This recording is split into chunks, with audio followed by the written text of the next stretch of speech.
മനസ്സിന് പ്രയാസം അനുഭവപ്പെട്ട ഒരു മനുഷ്യൻ, മാനസികമായ സംഘർഷത്തിലകപ്പെട്ടു പോയവൻ, മനസ്സ് വ്രണതമായവൻ, ഹൃദയം വ്യഥിതമായവൻ, മാനസികമായ സംഘർഷം നേരിടുന്ന ഒരാളെ എന്നെ അത്ഭുതപ്പെടുത്തുകയാണ്. കൈഫ യഗ്ഫുലു അൻ ഖൗലില്ലാഹ്. അവൻ എന്തുകൊണ്ട് അല്ലാഹുവിന്റെ വിശുദ്ധ ഖുർആനിലേക്ക് നോക്കുന്നില്ല? അവൻ എന്തുകൊണ്ട് പരിശുദ്ധ ഖുർആനിലേക്ക് അവന് നോക്കുന്നില്ല? അവന് പരിഹാരം അല്ലാഹുവിന്റെ വിശുദ്ധ ഖുർആനിലുണ്ടല്ലോ. എന്നെ കേൾക്കുന്ന ചവറയിലെയും പരിസര പ്രദേശത്തുള്ള എന്റെ പ്രിയപ്പെട്ട സഹോദരങ്ങളെ, ഈ ചാനലിലൂടെ എന്നെ കേട്ടുകൊണ്ടിരിക്കുന്ന സഹോദരീ സഹോദരന്മാരെ, മാനസികമായ വ്യഥകൾ, മാനസികമായ ദുഃഖങ്ങൾ നമ്മളെ വേട്ടയാടുമ്പോ, മനസ്സ് തകർന്നു പോകുമ്പോ ഒരു കഷണം കയറെടുത്തിട്ട് ജീവിതത്തിന് അവസാനിപ്പിക്കലല്ല, ആത്മഹത്യ ചെയ്യലല്ല. പ്രിയപ്പെട്ട സഹോദരങ്ങളെ, മനസ്സിന് വല്ലാതെ സങ്കടം വരുമ്പോ ഒരു പുകവലിയിലൂടെ ആശ്വാസം കണ്ടെത്തലല്ല, കള്ളു കുടിച്ചിട്ട് മതം വരുന്ന രീതിയിൽ എല്ലാ ചിന്തകളിൽ നിന്ന് മാറിയിട്ട് ജീവിക്കലല്ല വേണ്ടത്. ഒരു സത്യവിശ്വാസിയുടെ ഹൃദയങ്ങളിൽ ഓടിയെത്തേണ്ടത് എന്തെന്നറിയോ? ആ മഹാനായ വലിയ പറയുകയാണ്, മനപ്രയാസം കൊണ്ട് കഷ്ടപ്പെടുന്നവനെ എന്നെ അത്ഭുതപ്പെടുത്തുകയാ. എന്തുകൊണ്ടെന്നറിയോ? കൈഫ യഗ്ഫുലു അൻ ഖൗലില്ലാഹ്. അല്ലാഹുവിന്റെ വാക്കിലേക്ക് അവൻ എന്തുകൊണ്ട് പോകുന്നില്ല? ഏതാണ് ഖുർആനിന്റെ വാക്കെന്നറിയുമോ? അല്ലാഹ് പറയുകയാണ്, ലാ ഇലാഹ ഇല്ലാ അൻത സുബ്ഹാനക ഇന്നി കുന്തു മിനൽ ളാലിമീൻ. ഇത് വിശുദ്ധ ഖുർആനിന്റെ ഒരു ആയത്താണ്. എന്തുകൊണ്ട് ഈ ആയത്ത് അവന് നോക്കുന്നില്ല? ഈ ആയത്തിൽ അവൻ എന്തേ പരിഹാരം തേടുന്നില്ല? ഈ ആയത്തിലേക്ക് അവൻ എന്തുകൊണ്ട് മടങ്ങി പോകുന്നില്ല? ഈ ആയത്ത് കൊണ്ട് എന്താണ് അവന് സമാധാനം നേടാത്തത്? ഈ ആയത്ത് അവൻ എന്തുകൊണ്ട് സമാധാനം അവന് സംവിധാനിക്കപ്പെടുന്നില്ല? അല്ലാഹു എന്നിട്ട് ശേഷം പറഞ്ഞ വാക്കെന്താണ്? ഫസ്തജബ്നാ ലഹു വനജൈനാഹു മിനൽ ഗം. ഇതേപോലെ മനസ്സ് സംഘർഷത്തിൽ ഒരു മനുഷ്യന് ഇത് പറഞ്ഞപ്പോൾ അല്ലാഹു പറയുന്നു, ഫസ്തജബ്നാ ലഹു. ആ മനുഷ്യന്റെ ഈ പ്രാർത്ഥനയ്ക്ക് ഞാൻ ഉത്തരം കൊടുത്തുകൊണ്ട് വനജൈനാഹു മിനൽ ഗം.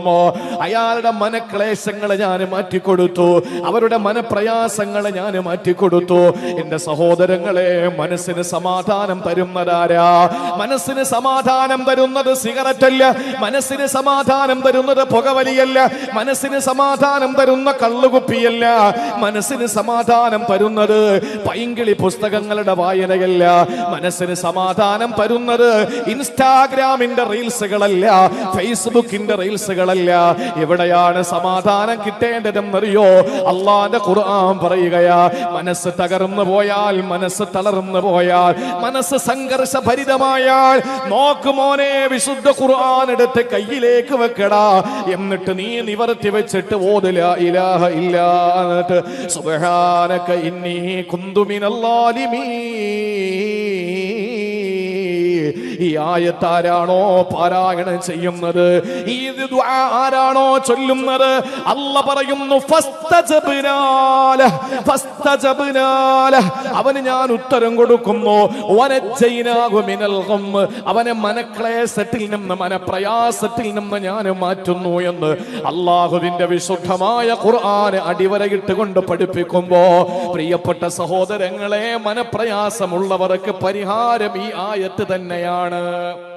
ഈ ആയത്ത് തന്നെയാണ് മനപ്രയാസമുള്ളവര് പരിഹാരം. ഞാൻ ചോദിക്കട്ടെ, ഈ ചവറയില് വിഷമമൊന്നും ഇല്ലാത്ത ആരാളുള്ളത്?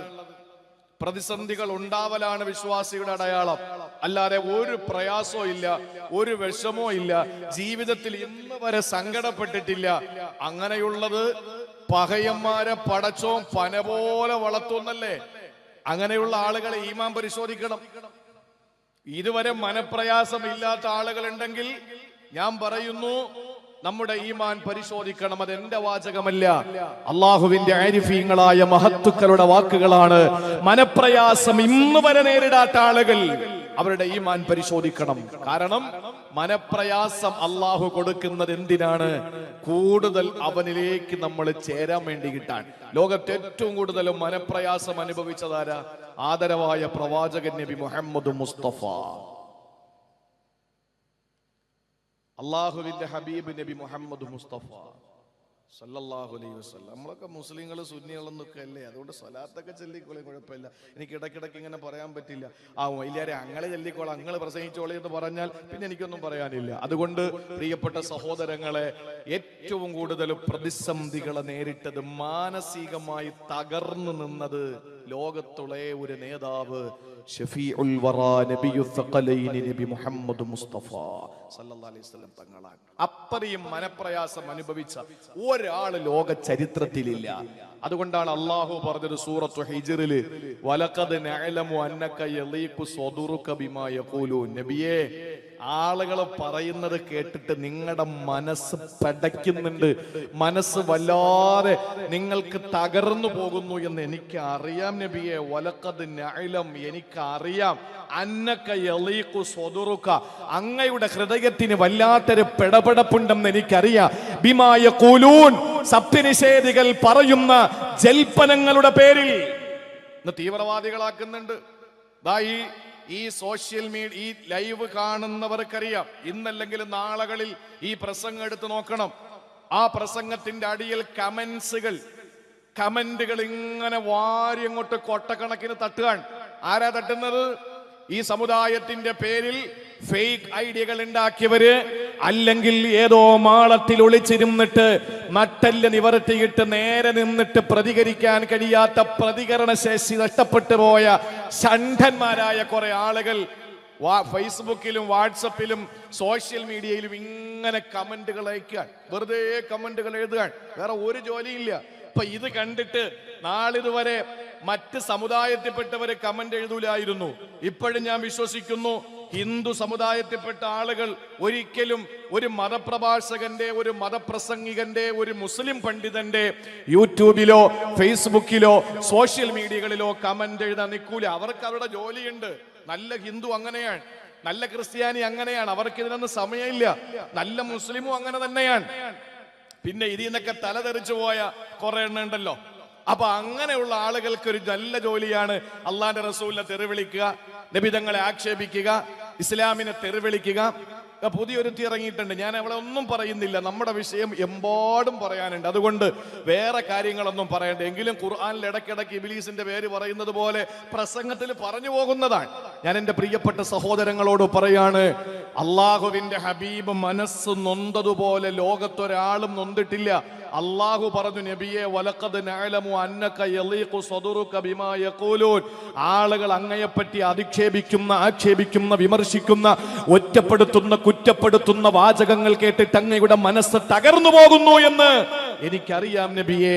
അതുകൊണ്ട് പരിഹാരം ഞാൻ പറഞ്ഞു തരാം. ഫസബ്ബിഹ് ബിഹംദി റബ്ബിക, സുബ്ഹാനല്ലാഹ് ഒത്തിരി ചൊല്ലിക്കോ നബിയെ. വകും മിനസ് സാജിദീൻ, നിസ്കാരം ഒരുപാട് നിർവഹിച്ചോ നബിയെ.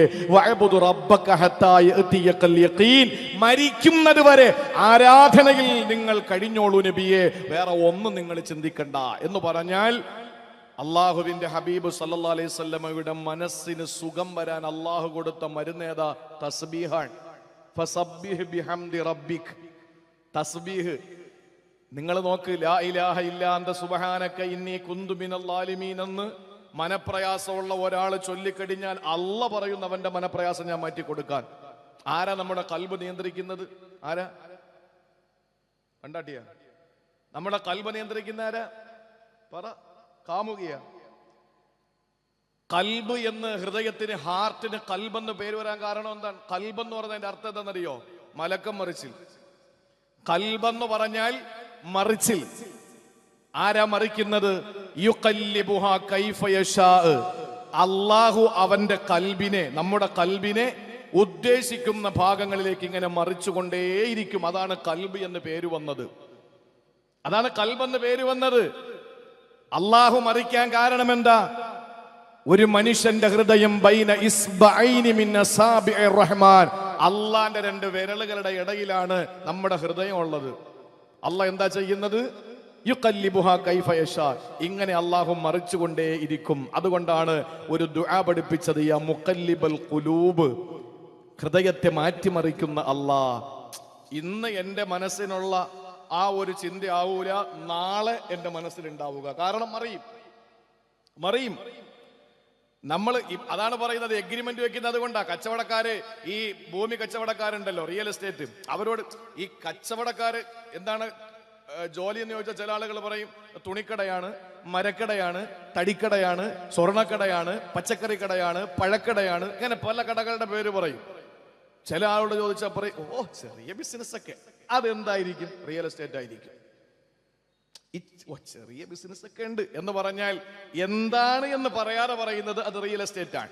റിയൽ എസ്റ്റേറ്റ് ആർക്കറിയാലോ നന്നായിട്ട്. എത്രയ്ക്ക് കൊടുക്കൂടെ? 50 സെന്റ് ഉണ്ട്, 5 ലക്ഷം രൂപ വെച്ച് കൊടുക്കാം. ശരി, എന്നാ എഗ്രിമെന്റ് പോയി. എന്താ എഗ്രിമെന്റ് വെക്കാൻ കാരണം? കൽബല്ലേ. നാളെ ചിലപ്പം വേറൊരുത്തും വന്നിട്ട് 55 പിന്നെ 5.5 ലക്ഷം രൂപ വെച്ച് പറഞ്ഞാൽ ഇവന്റെ കൽബ് മറിയും, ഇവന്റെ കൽബ് മറിയും. ഈ കൽബ് എന്ന ഹൃദയത്തിന് പേര് വന്നത് അതുകൊണ്ടാണ്. സഹോദരങ്ങളെ, കൽബ് എന്ന് പറയുന്നത് അല്ലാഹു റബ്ബുൽ ഇസ്സത്തിന്റെ 2 വിരലുകളുടെ ഇടയിലാണ്.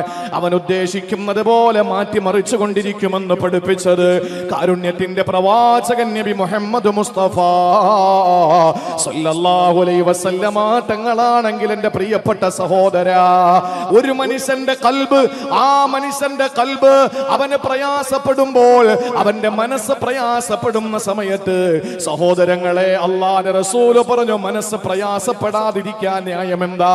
കാരണം കൽബിന്റെ ഉടമസ്ഥൻ അല്ലാഹുവാ. കൽബ് പടച്ചവനാണ്, കൽബ് നിയന്ത്രിക്കുന്നവനവനാണ്, കൽബിനെ തിരിക്കുന്നതവനാണ്, ഹൃദയത്തിന്റെ ചലന നിശ്ചലന ഗതിവിഗതികളെല്ലാം നിയന്ത്രിക്കുന്നതവനാണ്. അതുകൊണ്ട് നമ്മൾ ഏത് സമയത്തും പ്രിയപ്പെട്ട സഹോദരങ്ങളെ, അല്ലാഹു പരീക്ഷണങ്ങൾ തരുമ്പോ, മാനസികമായ വ്യതകൾ തരുമ്പോ, ഇതേ കൽബിനെ മറിക്കുന്ന അല്ലാഹു തന്നെ പറയുന്നു പരിഹാരം കള്ളു കുടിക്കലല്ല. പരിഹാരം നിങ്ങൾ ഏതെങ്കിലും തമാശയുള്ള സിനിമകൾ കാണലല്ല. നിങ്ങളുടെ സമാധാനം തിരിച്ചു കിട്ടാൻ ഒരു കയറിന്റെ കഷണം, ഒരു കയറിന്റെ തുമ്പെടുത്തിട്ട് കഴുത്തിലേക്ക് ഇട്ടിട്ട് ആത്മഹത്യ ചെയ്താലല്ല. പിന്നെ എങ്ങനെയാണ് സമാധാനം നിങ്ങൾക്ക് കിട്ടുക? അല്ലാഹുവിന്റെ ഖുർആൻ പറയുന്നു, ഒരൊറ്റ വരി നിങ്ങൾ പറയുമോ? ഇതെന്റെ വാക്കല്ല, അഷ്റഫുൽ ഖൽഖ് നബി മുഹമ്മദ് മുസ്തഫ സല്ലല്ലാഹു അലൈഹി വസല്ലമ തങ്ങൾ വിശുദ്ധ ഖുർആൻ ഓതിയിട്ട് ലോകത്തോട് പറയുകയാണ്, ലാ ഇലാഹ ഇല്ലാ അൻത സുബ്ഹാനക ഇന്നി കുന്തു മിനൽ ളാലിമീൻ. അനുഭവങ്ങളാ സഹോദരങ്ങളെ, മഞ്ഞുരുകുന്നത് പോലെ, മല പോലെ വന്നത് മഞ്ഞ് പോലെ പോയെന്ന് പറയുമല്ലോ. വല്ലാതെ മനസ്സിനകത്ത് തളം കെട്ടി കാർമേഘം ഇരുണ്ടുകൂടുമ്പോ ഈ ഒരൊറ്റ ആയത്ത് നമ്മൾ ഓതിയാൽ അല്ലാഹു കർക്കടകം പെയ്യിപ്പിക്കുകയാ. എല്ലാം നമ്മുടെ ഹൃദയത്തിൽ നിന്ന് ഒലിച്ചലിഞ്ഞങ്ങ് പോകും, ഒരു സംശയമില്ല. പക്ഷേ നമ്മൾ പറയാൻ നമ്മൾ തയ്യാറാകണം. ലാ ഇലാഹ ഇല്ലാ അൻത സുബ്ഹാനക ഇന്നി കുന്തു മിനൽ ളാലിമീൻ. ഇതിനകത്ത് എന്താണ് അടങ്ങിയിരിക്കുന്നതെന്നറിയോ? അത് പറയാൻ തന്നെ അറിവുള്ളവർക്ക് ഒരു ദിവസം വേണം. എനിക്ക് 2 മിനിറ്റ് മതി, അറിവ് കുറവാ. അതിനകത്തുള്ള ആ ദിക്റിനകത്തുള്ളത് എന്താണ്? ഒന്ന് ലാ ഇലാഹ ഇല്ലാ അൻത, അല്ലാഹുവിന്റെ ഉലൂഹിയത്ത് അതിനകത്തുണ്ട്. എന്നിട്ടോ സുബ്ഹാനക, അല്ലാഹുവിന് വേണ്ടിയുള്ള പരിശുദ്ധി, ഒരു തസ്ബീഹ് അതിനകത്തുണ്ട്. വീണ്ടും അതിനകത്തുള്ള ഇന്നി കുന്തു മിനൽ ളാലിമീൻ, അവന് സ്വന്തം അക്രമിയാണ് എന്ന് അവന്റെ ആ ഒരു ബലഹീനതയെ പടച്ചവന്റെ മുന്നിൽ സമ്മതിക്കുകയാണ്. വലിയ അർത്ഥമുള്ള ആയത്താണ്. അതുകൊണ്ട് ചവറയിൽ എന്നെ കേൾക്കുന്ന പ്രിയപ്പെട്ട ഉമ്മ, പ്രിയപ്പെട്ട പെങ്ങളെ, മനസ്സിനകത്ത് എന്ത് സങ്കടം നിങ്ങൾക്ക് വന്നാലും പറഞ്ഞോ, ലാ ഇലാഹ ഇല്ലാ അൻത സുബ്ഹാനക ഇന്നി കുന്തു മിനൽ ളാലിമീൻ. ദുർമന്ത്രവാദികളുടെ മുമ്പിൽ ചെന്നിട്ട് കരയലല്ല, കള്ളക്കണ്ണീരൊഴുക്കിയിട്ട് ഈ സഹോദരങ്ങളെ നമ്മുടെ സങ്കടങ്ങൾ പറയാൻ വേണ്ടിയിട്ട് നമ്മൾ പോകുമ്പോ അത് ചെയ്യുന്ന പറയുന്ന ദുർമന്ത്രവാദികളുടെ അടുത്ത് പോകലല്ല. എന്ന് പറഞ്ഞാൽ ഞാനൊരു മുജാഹിദാണെന്ന് നിങ്ങൾ കരുതിപ്പോണ്ട. നല്ല മന്ത്രവാദിമാരുണ്ട്, പൊയ്ക്കോ. ദുർമന്ത്രവാദിമാരുടെ അടുക്കലല്ല പോകേണ്ടത്. അല്ലാഹുവിന്റെ ഖുർആൻ പറയുന്നു, ലാ ഇലാഹ ഇല്ലാ അൻത സുബ്ഹാനക ഇന്നി കുന്തു മിനൽ ളാലിമീൻ.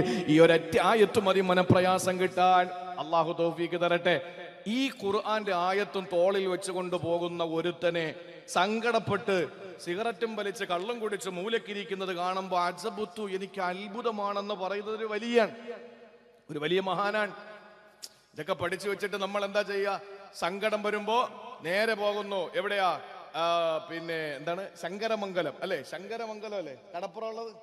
നീണ്ടകര അവിടെ കടപ്പുറം ഇല്ല? നീണ്ടകര അല്ലെങ്കിൽ കടൽ എവിടെ ഉണ്ടോ അവിടെ പോയിട്ട് കടലിൽ ഇങ്ങനെ ഒരു ചെറിയ കല്ലും പറക്കി കടലിലേക്ക് എറിഞ്ഞിട്ട് ഇങ്ങനെ കപ്പലണ്ടിയും കുറിച്ചിരിക്കുക. എന്താ പ്രശ്നം? മനസ്സിന് വല്ലാത്തൊരു സംഘർഷം. അതുകൊണ്ടാണ് വേണ്ട. ഈ ഒരു ദുആ മതി, ഈ ഒരു ദിക്ർ മതി. ചിലപ്പോ നമ്മളെ മക്കളൊന്നും വിളിക്കാതിരിക്കും, ചിലപ്പോ ഭാര്യ വിളിക്കാതിരിക്കും, ചിലപ്പോ ഭർത്താവ് വിളിക്കാതിരിക്കും. ആ സമയത്ത് നമ്മൾ അതിന്റെ പരിഹാരം തേടുന്നതോടൊപ്പം തന്നെ മനസ്സ് അസ്വസ്ഥമാകുമ്പോ ആ അസ്വസ്ഥമായ മനസ്സിനെ സ്വസ്ഥമായ അവസ്ഥയിലേക്ക് കൊണ്ടുവരാനുള്ള പരിഹാര മാർഗം അല്ലാഹ് പറഞ്ഞു, നീ ഈ തസ്ബീഹ് ചൊല്ലിക്കോ. പരീക്ഷണം വരാത്ത ആരാ? മനസ്സിന് സമാധാനമില്ലാത്തത് ആർക്കാ? ദുഷ്ടശ്വാനന പോലെയാണ് മനസ്സിന്റെ സംഘർഷവും പരീക്ഷണങ്ങളും. ദുഷ്ടശ്വാനന്റെ പ്രത്യേകത എന്താ എന്ന് പറഞ്ഞാൽ, പേപ്പട്ടിയുടെ പ്രത്യേകത എന്താ? നമ്മൾ പോകുമ്പോൾ തെരുവ് നായ വരികയാണ്. ആ തെരുവ് നായ, നമ്മൾ പേടിച്ചു എന്ന് ആ നായ മനസ്സിലാക്കിയാലുണ്ടല്ലോ, നമ്മൾ പേടിച്ചെന്ന് നായ മനസ്സിലാക്കിയാൽ നമ്മളെ കൂടെ വരും. അത് നമ്മൾ ഓടിച്ചിട്ട് കടിക്കും. നേരെ മറിച്ച് നിങ്ങളൊന്ന് ഒരു ചെറിയ ഒരു ടെസ്റ്റ് ഡോസ്, പട്ടി കടിക്കാൻ വരുന്ന സമയത്ത്, നായ ആക്രമിക്കാൻ വരുന്ന സമയത്ത് തിരിഞ്ഞു നിന്നിട്ട് മുണ്ടും മടക്കി കുത്തിട്ട് കാണട്ര എന്ന് പറഞ്ഞു നോക്ക്, ആ പട്ടി അപ്പോഴേക്ക് ഓടും. ഇതുപോലെയാണ് മനപ്രയാസം. നമ്മൾ എത്രത്തോളം സങ്കടപ്പെട്ടിരിക്കുമോ നമ്മളെ വീണ്ടും സങ്കടത്തിലേക്കാക്കിക്കൊണ്ടിരിക്കും. എന്തും വരട്ടെ, നേരിടാൻ ഞാൻ തയ്യാറാണ്, അതിനുള്ള ചങ്കൂറ്റം എനിക്കുണ്ട് എന്ന് പറഞ്ഞ് അതിനെ നേരിടാൻ നമ്മളൊന്ന് തിരിഞ്ഞു നിന്ന് നോക്ക്. പ്രയാസം വന്ന വഴി അങ്ങ് പോകും. ചിന്തകന്മാര്, എഴുത്തുകാര് പ്രതിസന്ധികളെയും വിശ്വാസിയും തമ്മിൽ ഉപമിച്ചിരിക്കുന്നത് കളകളാരവം മുഴക്കി ഒഴുകുന്ന ചെറിയ അരുവിയിൽ രൂപപ്പെട്ട ചെറിയ പാറ പോലെ എന്നാണ്. വിശ്വാസി ഒഴുകുന്ന വെള്ളമാണ്. അവനിങ്ങനെ ഒഴുകിക്കൊണ്ടിരിക്കുമ്പോ ആ ഒഴുക്കിന്റെ മധ്യേ രൂപപ്പെട്ട വലിയൊരു പാറ, അതാണ് പ്രതിസന്ധി, മനപ്രയാസം. അതാണ് ഈ വെള്ളം എന്താ ചെയ്യുന്നത്? വെള്ളം എന്ത് ചെയ്യും? തിരുവനന്തപുരത്തൊക്കെ ഇടത്തോട്ടോ വലത്തോട്ടോ കയറി ഒഴുകി അങ്ങ് പോകും. അല്ലാതെ പാറ പൊട്ടിച്ച് ചിപ്സാക്കി പിന്നെ അതിനെ മെറ്റിലാക്കി അതിനെ പിന്നെ പാറപ്പൊടിയാക്കിയിട്ട് ഞാൻ ഒഴുകാം എന്ന് വെള്ളം തീരുമാനിക്കൂല. ഇടത്തോട്ടോ വലത്തോട്ടോ അതിന് പറ്റുന്നൊരു ദിശയിലേക്ക് വെള്ളം ഒഴുകി അതിന്റെ ഒഴുക്കങ്ങ് തുടരും. ഇനി അതിന് കഴിഞ്ഞില്ലെങ്കിലോ, ഇടത്തോട്ടും വലത്തോട്ടൊന്നും പോകാൻ അനുവദിക്കാതെ ഈ പാറ അത്രയും ഉറച്ചു നിൽക്കുകയാണെങ്കിൽ വെള്ളം എന്താ ചെയ്യുക? കുത്തിമറിഞ്ഞ് ആ പാറയുടെ മുകളിലൂടെ നേരെ ഒരു ചാട്ടം ചാടും. ഇതല്ലേ സംഭവിക്കുക? ഇതുപോലെയാകണം വിശ്വാസി. അവന്റെ ജീവിതത്തിൽ പ്രയാസങ്ങൾ വരുമ്പോൾ, പ്രതിസന്ധികൾ വരുമ്പോൾ, അവന് മനപ്രയാസം വരുമ്പോൾ അവന് ചെയ്യേണ്ടത് എന്താണ്? അങ്ങോട്ടും ഇങ്ങോട്ടും മാറിയിട്ട് അവന് സഞ്ചരിക്കണം.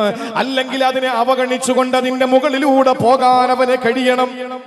അല്ലാതെ ആ പ്രതിസന്ധി തീരട്ടെ, മനപ്രയാസം തീരട്ടെ, ഞാൻ ജീവിക്കാമെന്ന് കരുതിയിട്ട് അടച്ചുമൂടിയ റൂമിനകത്ത് കയറിയിരിക്കലല്ല പെങ്ങളെ. അത് ഒരിക്കലും മാറില്ല. ഈ ഭൗതിക ലോകത്തൊരിക്കലും മാറില്ല. മനപ്രയാസം മാറുന്ന ഒരേ ഒരു സ്ഥലമേ ഉള്ളൂ. എവിടെയാണെന്നറിയോ?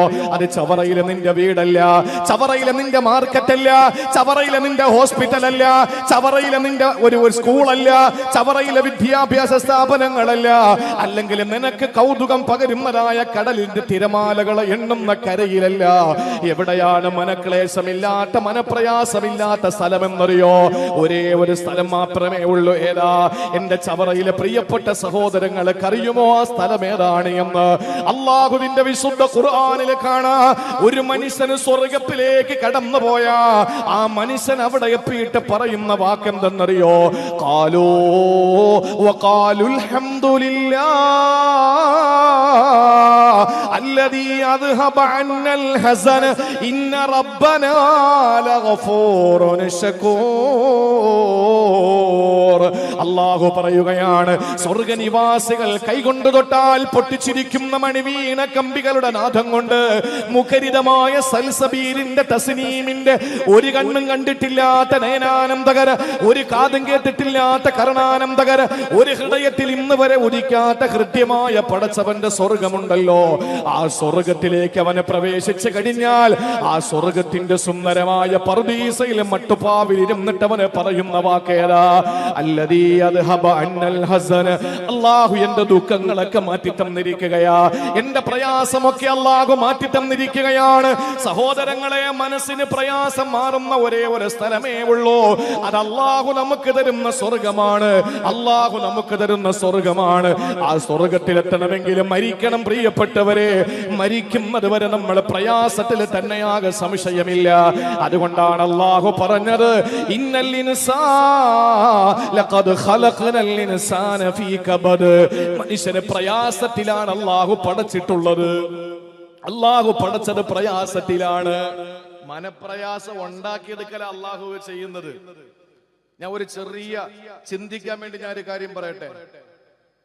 ആർക്കാ ദിവ്യ ഗർഭം ഉണ്ടായത്? ആർക്കാ? ഈ പ്രോഗ്രാമിൽ ചോദിക്കുമ്പോൾ എഴുതി വെക്കും, ഇതേപോലെ ഒരു ഷീൽഡ് കൊടുക്കും. ആർക്കാ? വാപ്പയില്ലാതെ ജനിച്ച കുട്ടിയാരാ? ഭർത്താവില്ലാതെ ഗർഭിണിയായതാരാ? കാവ്യമാധവന ആരെന്ന് പറ. ഭർത്താവില്ലാതെ ഗർഭിണിയായ പെണ്ണേതാ? പറഞ്ഞോ. മറിയം. മറിയം ബീവി റളിയല്ലാഹു തആല അൻഹയ്ക്ക് അല്ലാഹു എന്താ ചെയ്തത്? സാധാരണ ചവറയിലെ ഒരു സ്ത്രീയെ പോലെ തന്നെ ഗർഭ പീരീഡ്, ഗർഭകാലം ഉണ്ടാക്കി അല്ലേ? എങ്ങനെ ഗർഭിണിയായത്? ജിബ്രീൽ അലൈഹിസ്സലാമിനെ അയച്ചു. ആ ജിബ്രീൽ അലൈഹിസ്സലാമിന്റെ മാധ്യമത്തിൽ റൂഹ് ഊതിയിട്ട് ഗർഭിണിയായതല്ലേ? ഇത്രയും കഴിവുള്ള പടച്ചോന് ഒരൊറ്റ സെക്കൻഡ് കൊണ്ട് മറിയം ബീവി ഗർഭിണിയായി. അടുത്ത സെക്കൻഡില് ഈസാ നബിയെ ജന്മം നൽകി. അടുത്ത നിമിഷം ഈസാ നബി സംസാരിച്ചു. എങ്കിലും ലോകത്ത് മറിയം ബീവി ഇത്രയും വലിയ അപവാദത്തിന്റെ വാക്കുകൾ കേൾക്കേണ്ടി വരുമായിരുന്നോ? പറ. മറിയം ബീവി ഒരു സെക്കൻഡ് കൊണ്ട് ഗർഭിണിയായി. അടുത്ത സെക്കൻഡിൽ പ്രസവിച്ചെങ്കിൽ ഇത്രയും പ്രശ്നം ഉണ്ടാവുമായിരുന്നോ? ആളുകൾ പറയും വല്ലാത്ത അത്ഭുതം തന്നെ ഇത്. മറിയം വല്ലാത്ത അത്ഭുത പെണ്ണ് തന്നെയാണ്, മറിയം ബീവി വല്ലാത്ത അത്ഭുതം തന്നെയാണ് എന്ന് പറഞ്ഞിട്ട് ആളുകളെ മുഴുവനും സ്തുതി പാടുമായിരുന്നു, ആളുകളെ പിന്നാലെ കൂടുമായിരുന്നു. ഈ മറിയം ബീവി റളിയല്ലാഹു അൻഹയെ എന്തുകൊണ്ടാണ് അല്ലാഹു തആല 9 മാസം 10 ദിവസം അവര് ഗർഭം ധരിച്ച് വേദനയോടെ നൊന്ത് പ്രസവിച്ചു. ആ പ്രസവം നടത്തി. ആ കുഞ്ഞ് പിന്നീട് സംസാരിച്ചു. ഇതൊക്കെ ഉണ്ടാക്കിയത് എന്തിനാണ്? മറിയം ബീവി റളിയല്ലാഹു അൻഹയ്ക്ക് അല്ലാഹു തആല മനപ്രയാസം കൊടുത്തു. അവസാനം അവര് പറഞ്ഞില്ലേ, യാ ലൈതനി മിത്തു ഖബല ഹാദാ വ കുന്തു നസിയം മൻസിയ, പടച്ചോനെ ഞാൻ പെട്ടെന്നങ്ങ് മരിച്ചു പോയിരുന്നെങ്കിൽ കൊള്ളാമായിരുന്നു. ഇതൊന്നും കേൾക്കുകയും വേണ്ട, ഇതൊന്നും അറിയാൻ വേണ്ട, ആളുകളുടെ ഈ അപവാദ പ്രചരണങ്ങളിൽ നിന്ന് ഞാൻ രക്ഷപ്പെട്ടേനെ എന്ന് മറിയം ബീവിക്ക് പറയേണ്ടി വരുവോളം അല്ലാഹു പ്രയാസം കൊടുത്തു. എന്തിനാ? ലോകത്ത് മനുഷ്യർക്ക് അല്ലാഹു പ്രയാസം കൊടുക്കും. അപ്പൊ നമ്മൾ എന്താ ചെയ്യേണ്ടത്? അല്ലാഹുവിന്റെ മുമ്പിൽ നമ്മൾ പറയേണ്ടത് ലാ ഇലാഹ ഇല്ലാ അന്ത സുബ്ഹാനക ഇന്നി കുന്തു മിനൽ ളാലിമീൻ. ഇത് തന്നെയാണ് സഹോദരങ്ങളെ നമ്മൾ പറയേണ്ടത്. ഒരിക്കലും നമ്മളല്ലാതെ അല്ലാഹുവിനെ കുറ്റം പറയുകയോ പരിഭവം പറയുകയോ ഒന്നും നമ്മൾ ചെയ്യാൻ പാടില്ല. ഹബീബായ നബി തങ്ങൾ എങ്ങനെയായിരുന്നെന്നറിയോ? അല്ലാഹുവിന്റെ പ്രിയപ്പെട്ട പ്രവാചകനെ ഏത് രീതിയിലാണ് ഒരു പ്രയാസം വരുമ്പോ നേരിട്ടതെന്നറിയോ? അത് തന്നെയാണ് നമുക്ക് മാതൃക. അത് തന്നെയാണ് നമ്മുടെ മുന്നിലുള്ള പരിഹാരം. അത് തന്നെയാണ് പ്രതിസന്ധികൾ വരുമ്പോൾ അല്ലാഹുവിന്റെ റസൂൽ സഹാബത്തിനെ പഠിപ്പിക്കുകയാണ്. സഹാബ ദഅവത്തു ദിന്നൂനി ഇദാ ഇദ്ദഅ വഹുവ ഫിൽ ബത്നിൽ ഹൂത്ത്. അല്ലാഹുവിന്റെ റസൂൽ പറയുകയാണ്, അല്ലയോ സഹാബത്തെ, ദഅവത്തു ദിന്നൂൻ, യൂനുസ് നബി അലൈഹിസ്സലാമിന്റെ ദുആ ഉണ്ടല്ലോ, പ്രാർത്ഥനയുണ്ടല്ലോ. ഇത് ദഅ, അദ്ദേഹം ദുആ ചെയ്തത് എവിടെ വെച്ചാണെന്നറിയോ? വഹുവ ഫീ ബത്നിൽ ഹൂത്ത്. മഹാനായ യൂനുസ് നബി അലൈഹിസ്സലാം മത്സ്യത്തിന്റെ ഉദരത്തിനകത്ത് കിടന്ന് അല്ലാഹുവിനോട് കരങ്ങൾ നീട്ടി നീട്ടിയത് അറിയില്ലേ സഹാബ? ആ ദുആ നിങ്ങൾ പഠിച്ചാൽ ആ ദുആ ഫഇന്നഹു ലം യദഅ ബിഹാ, ആരൊരാൾ അതുകൊണ്ട് ദുആ ചെയ്യുന്നുവോ അല്ലാഹുവിന്റെ റസൂൽ പറയുന്നു ഇല്ലാ ഇസ്തജാബല്ലാഹ്, ഇല്ല ഇസ്തജാബല്ലാഹ്, അല്ലാഹു തീർച്ചയായും അവന് ഉത്തരം കൊടുക്കുന്നതാ. സഹാബത്ത് ചോദിച്ചല്ലോ നബിയെ, ഈ യൂനുസ് നബി അലൈഹിസ്സലാം 3 ഗർത്തങ്ങളുടെ ഉള്ളറകളിൽ, 3 നിഗൂഢതകളുടെ ഉള്ളറകളിൽ മത്സ്യത്തിന്റെ ഉദരമാകുന്ന ഒരു ഇരുള് അല്ലാഹ് പറഞ്ഞതെന്താണ്? വനാദാ ഫിൽ ളുലുമാ, 3 ഇരുളുകളിൽ കിടന്നുകൊണ്ടാണ് യൂനുസ് നബി വിളിച്ചത്. 1 മത്സ്യത്തിന്റെ ഉദരമാകുന്ന ഇരുള്, 2 കടലിന്റെ അടിത്തട്ടാകുന്ന ഇരുള്, 3 നിശയുടെ നിശബ്ദതയാകുന്ന ഇരുള്. ഈ 3 ഇരുളിന്റെ ഉള്ളറകളിൽ കിടന്നുകൊണ്ട് യൂനുസ് നബി അലൈഹിസ്സലാം വിളിച്ചു പറഞ്ഞ പ്രാർത്ഥന, ഈ പ്രാർത്ഥനയാണ് അള്ളാഹു ഉത്തരം കൊടുത്തു, പ്രയാസം മാറ്റിക്കൊടുത്തു. മത്സ്യം എന്ന കരയിൽ അതിനെ തുപ്പിവെക്കുകയാണ്.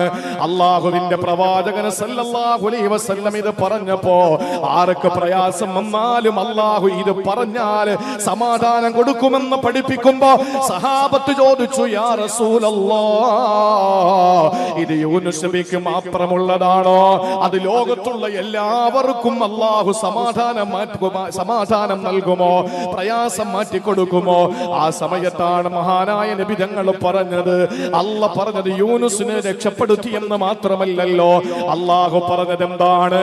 ഫസ്തജബ്നാ ലഹു വനജൈനാഹു മിനൽ ഗം, മനപ്രയാസത്തിൽ നിന്ന് യൂനുസിനെ നാം രക്ഷപ്പെടുത്തി എന്ന് മാത്രമല്ല, വകദാലിക നുൻജിൽ മുഅ്മിനീൻ,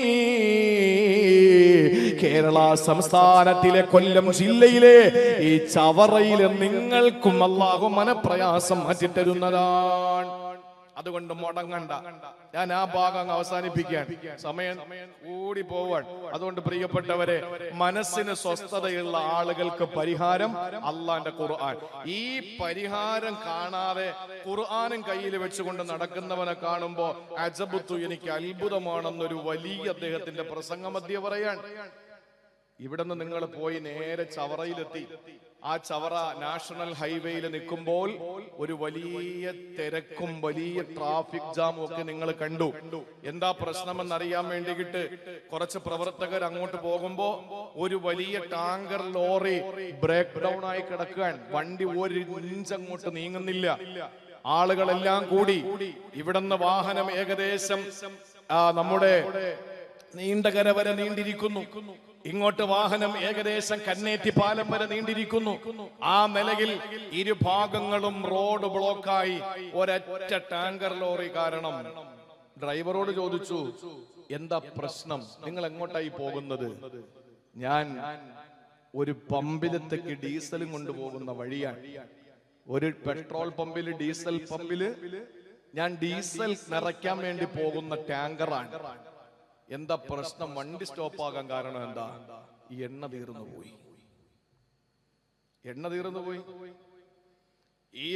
ഈ ടാങ്കില് മൊത്തം, ടാങ്കറിൽ നിറച്ച് ഡീസലാണ് എന്ന് പറഞ്ഞിട്ട് കാര്യമുണ്ടോ? ഈ വണ്ടിക്ക് ഓടാൻ പറ്റിയ ഒരു ചെറിയ ടാങ്ക് ഉണ്ട്. അതിനകത്ത് എണ്ണ ഇല്ലെങ്കിൽ 1000 വണ്ടികൾക്ക് അടിക്കാനുള്ള എണ്ണ എന്റെ കയ്യിലുണ്ട് എന്ന് പറഞ്ഞിട്ട് വല്ല കാര്യമുണ്ടോ? വണ്ടി അവിടെ തന്നെ കിടക്കും. ഇത് എന്നാ ഇപ്പൊ മുസ്ലിം ഉമ്മത്ത് അനുഭവിക്കുന്നത്? കയ്യില് ഖുർആൻ, ഇടത്തെ കയ്യില് കൗണ്ടർ, കഴുത്തില് തസ്ബീഹിന്റെ മാല, ഇട്ടിരിക്കുന്നത് നിസ്കാര കുപ്പായം, ഇല്ലേ? വാപ്പ ഹാജിയാര്, മോഹൻ ഹാഫിള്, ഉസ്താദ്, ഭർത്താവ് ഉസ്താദ്, സഹോദരങ്ങളെല്ലാം തങ്ങന്മാര്. ഇങ്ങനെയൊക്കെ ഉള്ള ഒരാളെ സംബന്ധിച്ചിടത്തോളം ഇതൊക്കെ ഉണ്ട് എന്ന് പറഞ്ഞിട്ട് വല്ല കാര്യമുണ്ടോ? ജീവിതത്തിൽ വിശുദ്ധ ഖുർആനുമായിട്ട് ബന്ധമില്ലെങ്കിൽ അവന്റെ കയ്യില് ഖുർആനുണ്ട് എന്ന് പറഞ്ഞിട്ട് വല്ല അർത്ഥമുണ്ടോ? അവന്റെ പള്ളി, മുസ്ലിം പള്ളിയിൽ അവന്റെ പേര് രജിസ്റ്റർ ചെയ്തു എന്നതിന്റെ പേരിൽ എന്തെങ്കിലും അർത്ഥമുണ്ടോ? അവന്റെ വാപ്പായെ പള്ളിയിലാണ് അടക്കിയത് എന്ന് പറഞ്ഞിട്ട് കാര്യമുണ്ടോ?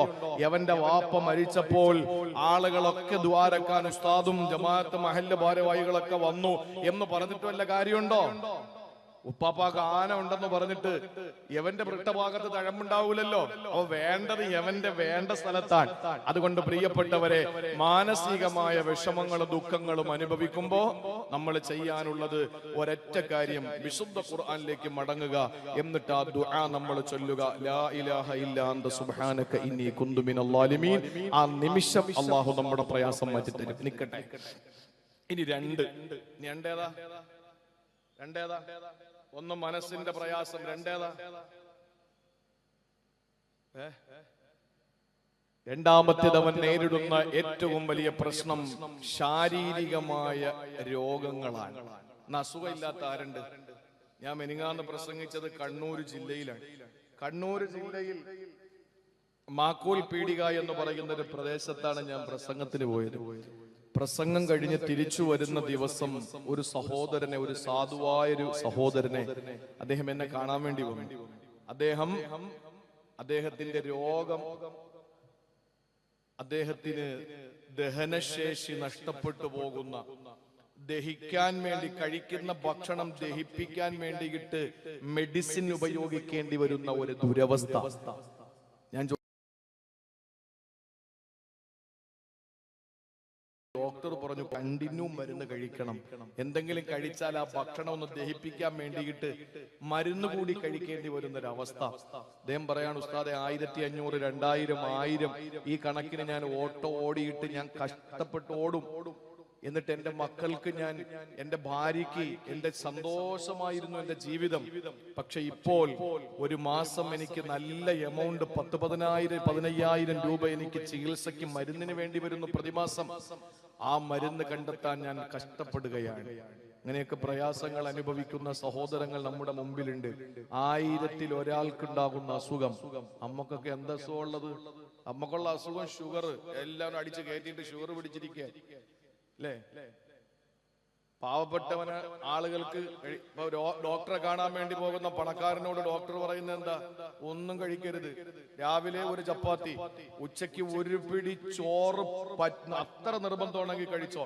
രാത്രി ഒന്നും കഴിക്കരുത്, ഒരു വെള്ളരിക്ക മാത്രം കഴിച്ചോളാനാ പറയുന്നത് ഉള്ളവന്റെ അടുത്ത്. ഇല്ലാത്തവൻ ആശുപത്രിയിൽ പോയ ഡോക്ടർ പറയുന്നത് എന്താ? രാവിലെ ഒരു ഗ്ലാസ് പാല്, 3 നേന്ത്രപ്പഴം. ഉച്ചക്ക് വയറ് നിറച്ച് ചോറ് തിന്നണം, പറ്റുമെങ്കിൽ ഒരു ഗ്ലാസ് ഓട്സ് കൂടെ കുടിച്ചോ. രാത്രി നന്നായിട്ട് നല്ല ഭക്ഷണം കഴിക്കണം. ഇത് ആരോടാ പറയുന്നത്? എലിവശം വാങ്ങിച്ച് തിന്നാൻ ഗതിയില്ലാത്തവരോട് ഡോക്ടർ പറയുന്നത് ഇഷ്ടം പോലെ കഴിക്കണമെന്ന്. ഉള്ളവനോട് പറയുന്നത് എന്താ? ഒരൊറ്റ സാധനം കഴിക്കാൻ പാടില്ല എന്ന്.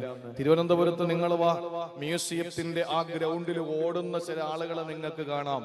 അവിടെ ഓടുന്ന എല്ലാ ആളുകളും വയറ് കുറയ്ക്കാൻ വേണ്ടി ഓടുകയാണ്. അതേസമയം അവിടെ നിന്ന് ഒരു 2 കിലോമീറ്റർ മാറിയ ചാല കമ്പോളം, അവിടെ കുറെ ആളുകൾ ഓടുന്ന കാണാം. അത് വയറ് നിറയ്ക്കാൻ വേണ്ടിയിട്ടാണ്. ഇപ്പുറത്ത് വയറ് കുറയ്ക്കാനും അപ്പുറത്ത് വയറ് നിറയ്ക്കാനും വേണ്ടി ആളുകൾ ഓടിക്കൊണ്ടിരിക്കുന്ന ലോകത്ത് ശാരീരികമായി നമ്മൾ ഇന്നനുഭവിക്കുന്ന അസുഖങ്ങളൊക്കെയും നമ്മളുടെ അമിതമായ ഭക്ഷണം, അമിതമായ നമ്മുടെ മറ്റുപയോഗങ്ങളുടെ പേരിൽ നമുക്കുണ്ടായ അസുഖങ്ങളാണ്. പക്ഷേ ഗതികേട് കൊണ്ട്, അല്ലെങ്കിൽ ഗത്യന്തരമില്ലാതെ ആയിരക്കണക്കിന് ആളുകൾ, 1,00,000 പേരിൽ ഒരാൾക്ക് വരുന്ന അസുഖം. ഞാൻ ഇപ്പോഴും ഓർക്കുന്നത്, കൊല്ലങ്ങൾക്ക് മുമ്പ് ഒരു വേദിയിൽ ഞാൻ പ്രസംഗത്തിന് കയറാൻ പോകുന്നതിന് മുമ്പ് ഭക്ഷണം കഴിക്കാൻ പോയ വീട്ടിൽ ഒരു മതപണ്ഡിതൻ, അദ്ദേഹം വന്നിട്ട് പറഞ്ഞു, ഉസ്താദേ, എന്റെ മകന് വേണ്ടി എല്ലാ സദസ്സിലും നിങ്ങൾ ദുആ ചെയ്യണം. ആ മകന് അള്ളാഹു കൊടുത്ത രോഗം എന്താണെന്നറിയോ? എന്ത് രോഗമാ? ശരീരത്തിൽ ചൊറിച്ചില്. നമ്മൾ പറയും അത്രേ ഉള്ളോ, അതിപ്പോ അങ്ങോട്ട് മാന്തിയാ പോരെ, ചൊറിഞ്ഞാ പോരെ, വിഷയം തീരൂലേ?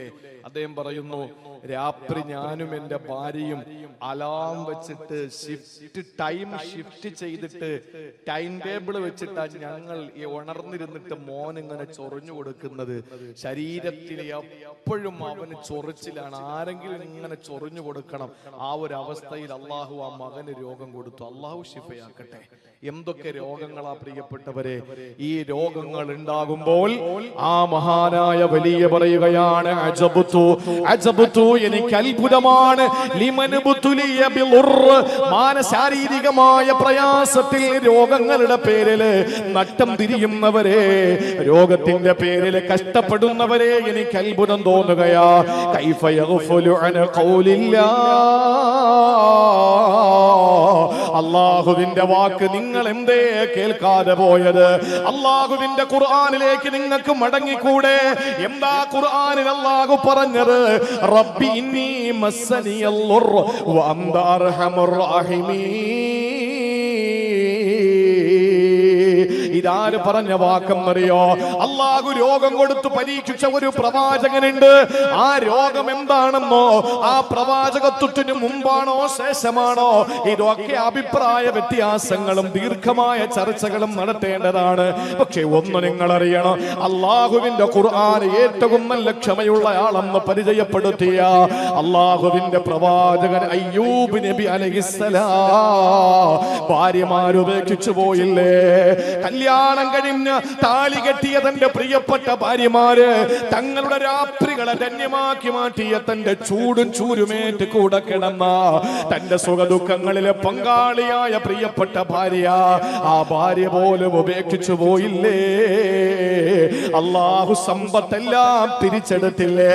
അള്ളാഹു പരീക്ഷണങ്ങളുടെ പേമാരി പെയ്തിറക്കി കൊടുക്കുകയാ. പരീക്ഷണങ്ങളുടെ പ്രളയമായിരുന്നു അയ്യൂബ് നബി അലൈഹിസ്സലാമിന്. അള്ളാഹു ഇത്രയും വലിയ പരീക്ഷണങ്ങൾ കൊടുത്തപ്പോ സഹോദരങ്ങളെ, അയ്യൂബ് നബി അലൈഹിസ്സലാം അവധാനതയോടെ ക്ഷമയോടെ അത് നേരിടുകയാ. അതുകൊണ്ട് തന്നെ അള്ളാഹു പറഞ്ഞു, നിഅമൽ അബ്ദു ഇന്നഹു അവ്വാബ്.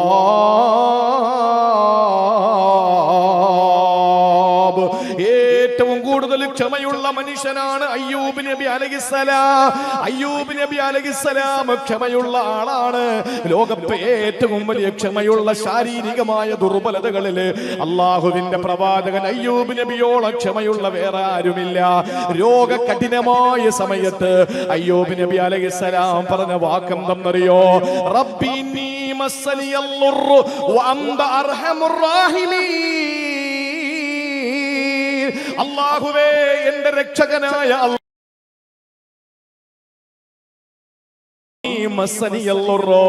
എനിക്കിതാ ശാരീരികമായ രോഗങ്ങൾ എന്നെ പിടികൂടിയിരിക്കുകയാ. എന്റെ ശരീരം ഇങ്ങനെ തളർന്നു പോയിരിക്കുകയാ. രോഗം പിടികൂടിയിട്ട് എന്റെ ശരീരത്തെ കാർന്ന് തിന്നുകയാണ് തമ്പുരാനെ. അള്ളാഹുവേ, നീ എനിക്ക് മാത്രം എന്തിന് അസുഖം തന്നു? ചോദ്യം അയ്യൂബ് നബി അങ്ങനെ ചോദിച്ചില്ല. എന്റെ രോഗം എന്തേ നീ മാറ്റാത്തത്? ആ ഒരു ചോദ്യം അയ്യൂബ് നബിയുടെ ചോദ്യമല്ല. അള്ളാഹുവേ, എന്നെ എന്തിനാണ് ഇങ്ങനെ പരീക്ഷിക്കുന്നത്? അയ്യൂബ് നബിക്ക് അങ്ങനെ ഒരു ചോദ്യമില്ല. അയ്യൂബ് നബി അലൈഹിസ്സലാം നമുക്ക് മാതൃകയാണ്. അള്ളാഹു പരീക്ഷണങ്ങൾ കൊടുത്തപ്പോ, ശാരീരികമായ രോഗങ്ങളെ വേട്ടയാടിയപ്പോ അയ്യൂബ് നബി അലൈഹിസ്സലാം പറഞ്ഞ വാക്കെന്തെന്നറിയോ? പരിഭവമില്ല, പരാതിയില്ല. അയ്യൂബ് നബി പറയുകയാണ്, ഇന്നി മസ്സനിയൽ ളുർ. പടച്ചവനെ, പരീക്ഷണങ്ങൾ എനിക്ക് തന്നല്ലോ. അള്ളാഹുവേ, എന്നെ ഇതാ ശരീരത്തിന് രോഗം കാർന്ന് തിന്നുകൊണ്ടിരിക്കുകയാ. പക്ഷെ അല്ലാഹു അർഹമുർ റഹീമീൻ. പടച്ചവനെ, നീ കരുണാമയനാണ് അല്ലാ, കാരുണ്യവാനാണ് അല്ലാ, നീ റഹ്മാനാണ് അല്ലാ, നീ റഹീമാണ് അല്ലാ, നീ ഏറ്റവും വലിയ കരുണ കാണിക്കുന്നവനാണ് റബ്ബേ. ഒരു പരാതിയും എനിക്കില്ല തമ്പുരാനെ. എനിക്കെന്തിന് രോഗം തന്നു എന്ന ചോദ്യം എനിക്കില്ല പടച്ചവനെ. എനിക്ക് രോഗം വന്നു, പക്ഷെ എനിക്കൊന്നറിയാം, നീ കരുണയുള്ളവനാണ്, അർഹമുർ റഹീമീനാണ്, ഏറ്റവും വലിയ കാരുണ്യമുള്ളവനാണ്. ഇത് മഹാനായ അയ്യൂബ് നബി അലൈഹിസ്സലാം പറഞ്ഞു. എന്നിട്ട് അല്ലാഹു പറഞ്ഞ വാക്കെന്താ? ഈ വലിയ പറയുന്നു, ശാരീരികമായ രോഗം പിടികൂടുന്ന സമയത്ത് പലരും ക്യാൻസർ എന്ന മാരക രോഗം പിടിപെട്ടപ്പോ ആ രോഗത്തിന്റെ കാഠിന്യതയിൽ അവസാനം പറഞ്ഞു പോയിട്ടുണ്ട്, ഒന്ന് മരിച്ചെങ്കിൽ തമ്പുരാനെ, മരിച്ചെങ്കിൽ തമ്പുരാനെ. പച്ച ശരീരത്തിലെ ഒരു മുറിവില് പച്ചമുളക് അരച്ച് തേക്കുന്ന വേദന ാണെന്നൊരു ക്യാൻസർ രോഗി ഒരിക്കൽ എന്നോട് പറഞ്ഞു. ചോദിക്കപ്പെട്ടപ്പോൾ ആ മനുഷ്യന്റെ മറുപടി പറയാൻ പറ്റാത്ത നീറ്റലാണ്, വേദനയാണ്. ക്യാൻസർ രോഗം പിടിപെട്ടപ്പോൾ അവസാന ഈമാനുള്ള മനുഷ്യനാണ് പറഞ്ഞത്, ഒന്നും മരിച്ചെങ്കിലെന്ന് ഈമാനുള്ളത് കൊണ്ടാണ് ഉസ്താദേ, ഞാൻ ഇല്ലെങ്കിലും മരിച്ചു കളഞ്ഞേനെ എന്ന് ഉറക്കെ പറയേണ്ടി വന്നത് എന്തുകൊണ്ടാ? ആ മനുഷ്യന് ഈമാനുള്ളത് കൊണ്ട് മരിക്കാതിരിക്കുന്നതാ. എന്തേ ഇങ്ങനെ ഒരു വാക്ക് നമ്മുടെ ഭാഗത്ത് നിന്ന് വരേണ്ട കാര്യമില്ല. അയ്യൂബ് നബിക്ക് പിടിപെട്ട രോഗങ്ങൾ, കഠിനമായ രോഗങ്ങൾ എത്രയോ പേജുകളാണ് മുഫസ്സിരീങ്ങൾ മാറ്റിവെച്ചത് വിവരിക്കാൻ. അതിലേക്കൊന്നും നമ്മൾ പോകേണ്ട കാര്യമില്ല. ആ സമയത്തും പരിഭവങ്ങളും പരാതിയുമില്ലാതെ അയ്യൂബ് നബി പറഞ്ഞത് ഇന്നീ മസ്സനിയല്ലുർ, റബ്ബേ എനിക്കറിയാം എന്റെ ശരീരം രോഗം കാർന്ന് തിന്നുകയാ, പക്ഷേ വഅന്ത അർഹമുർ റഹീമീൻ, നീ കരുണയുള്ളവനാണ് തമ്പുരാനേ. അല്ലാഹു ഉടനെ എന്താ പറഞ്ഞത്? ഫസ്തജബ്നാ ലഹു, ഞാൻ ഉത്തരം കൊടുത്തു. എന്നിട്ടോ വകശഫ്നാ മാ ബിഹി മിൻ ളുർ, അല്ലാഹു പറയുന്നു വകശഫ്നാ മാ ബിഹി മിൻ ളുർ, അയ്യൂബ് നബിയുടെ രോഗം എടുത്തു കളഞ്ഞു ഞാൻ. അള്ളാഹ്ക്ക് കഴിവുണ്ടല്ലോ ഈ രോഗം തരാനും എടുത്തു കളയാനും. അപ്പൊ ശാരീരികമായ രോഗങ്ങൾ നേരിടുന്ന സമയത്ത് ആശുപത്രി പോകാതെ ക്രൈസ്തവ മതവിഭാഗത്തിൽ ഒരു വിഭാഗം ആളുകൾ ചികിത്സിക്കാത്ത ആളുകളാണ്. ഇസ്ലാം പഠിപ്പിച്ചത് എന്താണ്? ചികിത്സിക്കണം.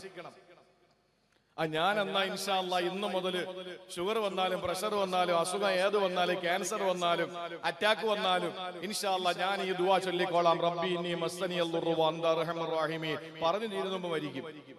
അത് സംശയമൊന്നുമില്ല. ചികിത്സിക്കണം. ഇത് അള്ളാഹുവിന്റെ നിലപാടാണ്. അള്ളാഹുവിന്റെ തീരുമാനം എന്താണ്? അയ്യൂബ് നബിക്ക് രോഗം കൊടുത്തു. അയ്യൂബ് നബി എന്താ പറഞ്ഞത്? റബ്ബി ഇന്നി മസ്സനിയൽ ളുർറു വഅന്ത അർഹമുർ റഹീമീൻ, പടച്ചോനെ എനിക്ക് ളുർറത്തി, നീ കരുണമയനാണ് എന്ന് പറഞ്ഞപ്പോ അള്ളാഹു പറഞ്ഞു ഫസ്തജബ്നാ ലഹു, ഞാൻ ഉത്തരം നൽകിയിരിക്കുന്നു. വകശഫ്നാ മാ ബിഹി മിൻ ളുർ, നിങ്ങളുടെ അസുഖം ഞാൻ മാറ്റിയിരിക്കുന്നു എന്ന് പറഞ്ഞിട്ട് അള്ളാഹു തആല അസുഖം അങ്ങ് ഇങ്ങനെ എടുത്തുകൊണ്ടങ്ങ് പോയതല്ല. അയ്യൂബ് നബിയോട് അള്ളാഹു പറഞ്ഞു ഉർകുളു ബിരിജ്ലിക്, കാലുകൊണ്ട് നിലത്തടി, കാലുകൊണ്ട് നിലത്തടിക്ക് നബിയെ. അള്ളാഹു അവന്റെ പണി അല്ല ചെയ്യുന്നുണ്ട്, പക്ഷെ അള്ളാഹു മുസബ്ബിബുൽ അസ്ബാബാണ്. അയ്യൂബ് നബിയോട് പറഞ്ഞു കാലുകൊണ്ട് നിലത്തടിക്ക്, നിലത്തടിച്ചു. വെള്ളം ഉറവ പൊട്ടി ഒഴുകി. അല്ല പറഞ്ഞു ഹാദാ മുഗ്തസലുൻ ബാരിദ്, ഇതാ നിങ്ങൾക്ക് കുളിക്കാനുള്ള ശുദ്ധവെള്ളം, വശറാബ്, കുറച്ച് കുടിക്കുകയും വേണം. കുടിച്ചപ്പോൾ ഉള്ളിലുള്ള രോഗവും മാറി, കുളിച്ചപ്പോൾ പുറത്തുള്ള രോഗവും മാറി. അയ്യൂബ് നബി അലൈഹിസ്സലാം രോഗമുക്തനായി എന്ന് വിശുദ്ധ ഖുർആൻ. എന്തേ അയ്യൂബ് നബി അലൈഹിസ്സലാമിന് നേരിട്ട് അല്ലാഹു തആല അങ്ങ് രോഗശിഫിയാക്കിയാ പോരായിരുന്നോ? പ്രാർത്ഥിച്ചില്ലേ അയ്യൂബ് നബി? പക്ഷെ അള്ളാഹു എങ്ങനെ രോഗം മാറ്റി കൊടുക്കുന്നത്? സബബുകൾ കൊണ്ടാണ്. അതുകൊണ്ടാണ് മെഡിക്കൽ കോളേജ് വെച്ചു, താലൂക്ക് ഹോസ്പിറ്റൽ വെച്ചു, ജനറൽ ഹോസ്പിറ്റൽ വെച്ചു, ചെറിയ ചെറിയ ക്ലിനിക്കുകൾ വെച്ചു, ചില മെഡിക്കൽ സ്റ്റോറുകൾ വെച്ചു, ഹോമിയോപ്പതി കൊണ്ടുവന്നു, അലോപ്പതി കൊണ്ടുവന്നു, ആയുർവേദം കൊണ്ടുവന്നു. ആയുർവേദക്കാര് പറയുന്നു അലോപ്പതി പച്ചക്കള്ളമാന്ന്, അലോപ്പതിക്കാര് പറയുന്നു ഹോമിയോ പച്ചക്കള്ളമാന്ന്, ഹോമിയോ പറയുന്നു അലോപ്പതിയും ആയുർവേദവും പച്ചക്കള്ളമാണ് എന്ന്. ഇതൊക്കെ അങ്ങോട്ടും ഇങ്ങോട്ടും പലരും പറയുന്നുണ്ടെങ്കിലും അള്ളാഹു വെച്ച ഒരു കാര്യം, സബബുകൾ കൊണ്ടാണ് മനുഷ്യന്റെ രോഗം മാറുക. ഹോമിയോയിലാണെങ്കിൽ ഹോമിയോ പോ, ആയുർവേദത്തിലാണെങ്കിൽ ആയുർവേദത്തിൽ പോ, അലോപ്പതിയിലാണെങ്കിൽ അലോപ്പതിയിൽ പോ. നീ എവിടെയെങ്കിലും പോയി മരുന്ന് വാങ്ങണം. വാങ്ങുമ്പോൾ നീ പടച്ചോനെ എനിക്ക് എന്റെ പെണ്ടാട്ടിക്ക് എന്തിനാ ഇങ്ങനെ അസുഖം തരുന്നേ, എനിക്ക് എന്റെ മക്കൾക്ക് മാത്രം എന്തിനാ അസുഖം തരുന്നത് എന്നും നീ എനിക്കല്ലേ അസുഖം തരുന്നുള്ളൂ. അപ്പുറത്തുള്ളവൻ കുതിര ഓടും പോലെ ഓടും, അവന്റെ ഭാര്യ കുതിര ഓടുന്നത് പോലെ ഓടുന്നത് കണ്ടിട്ട് എനിക്ക് മാത്രം എന്തേ നീ അസുഖം തരുന്നത്, എന്റെ ഭാര്യയ്ക്ക് മാത്രം എന്താ അസുഖം, അവന്റെ ഭാര്യയ്ക്ക് മക്കൾക്കും അസുഖം ഇല്ലല്ലോ എന്ന് വായി നോക്കി നിന്നിട്ട് ആരാന്റെ വീട്ടിലേക്ക് തലയിട്ട് നോക്കിയിട്ട് അവിടത്തെ സുഖം കണ്ടിട്ട് നിന്റെ മനസ്സ് വേദനിക്കണ്ട. നീ പറയേണ്ടത് എന്താ? അള്ളാഹുവേ നീ എനിക്ക് എത്ര രോഗം തന്നാലും നീ റഹ്മാനും റഹീമും അല്ലേ, അർഹമുർ റഹീമീൻ അല്ലേ, നീ എനിക്ക് മാറ്റിത്തരുമെന്ന് എനിക്കറിയാം. ആ ഒരു മനസ്ഥിതി നമുക്കുണ്ടെങ്കിൽ അല്ല പറയുന്നു ഫസ്തജബ്നാ ലഹു വകശഫ്നാ മാ ബിഹി മിൻ ളുർ, ഉറപ്പാണ്. ആ മഹാനായ മനുഷ്യൻ പറയുന്നു എന്നെ അത്ഭുതപ്പെടുത്തിയത് ഇതൊക്കെ അറിയുന്ന ഒരാള് എന്തിനാണ് ശാരീരികമായ ഒരു രോഗം വരുമ്പോ ഇങ്ങനെ കിടന്ന് പ്രയാസപ്പെടുന്നത്? അവൻ ചികിത്സിച്ചോട്ടെ. അയ്യൂബ് നബി അലൈഹിസ്സലാമിന് ആ മാതൃക ലോകത്ത് ഖുർആന പരിചയപ്പെടുത്തിയത്. ആ രോഗം അയ്യൂബ് നബി അലൈഹിസ്സലാമിന് മാറ്റിക്കൊടുക്കാൻ അല്ലാഹു തആല ഒരു സബബിലൂടെ നിർഗളിച്ച ജലപ്രവാഹത്തിലൂടെ കുടിക്കുകയും കുളിക്കുകയും ചെയ്തപ്പോ ഉള്ളിലും പുറത്തും ലാഹിറും ബാത്തിനുമായ എല്ലാ രോഗങ്ങളെയും അല്ലാഹു തആല മാറ്റിയിട്ട് അയ്യൂബ് നബി അലൈഹിസ്സലാമിന്റെ പോയ ഭാര്യ തിരിച്ചു വന്നു, സമ്പത്ത് തിരിച്ചു കൊടുത്തു, നല്ല ആരോഗ്യം കൊടുത്തു. വീണ്ടും അല്ലാഹുവിന്റെ ദീനി ദഅവത്തിലും ഖിദ്മയിലുമായിട്ട് ആ മനുഷ്യൻ കഴിഞ്ഞുകൂടി. സഹോദരങ്ങളെ, എന്തുകൊണ്ട്? ഒരു പ്രയാസം വന്നപ്പോ, ശാരീരികമായ പ്രശ്നം വന്നപ്പോ അദ്ദേഹത്തിന്റെ നിലപാട് ഇത് നമുക്ക് ഉണ്ടാകണം. നമ്മൾ പറയണം, അല്ലാഹുവേ എനിക്ക് അസുഖം വന്നു. നമ്മളിപ്പോ നോക്ക, മറ്റുള്ളവർക്ക് എന്തേ അസുഖം വരാത്തത്? ആ നമ്മുടെ പ്രശ്നം. അത് പൊതുവെ നമ്മൾ അങ്ങനെ, നമ്മുടെ വീട്ടില് കറണ്ട് പോയാൽ പിള്ളേർ പോയോ, നമ്മുടെ വെറുതെ ചോദ്യം ചോദിച്ചു പോയായിരിക്കും അല്ലേ? കറണ്ട് പോയാൽ നമ്മൾ എന്താ ചെയ്യുന്നത്? വീട്ടിൽ കറണ്ട് പോയാൽ എന്താ ചെയ്യുന്നത്? നമ്മുടെ വീട്ടിൽ കറണ്ട് പോയാൽ നമ്മൾ എന്ത് ചെയ്യും? ആദ്യം ചെയ്യുന്നത് എന്താ?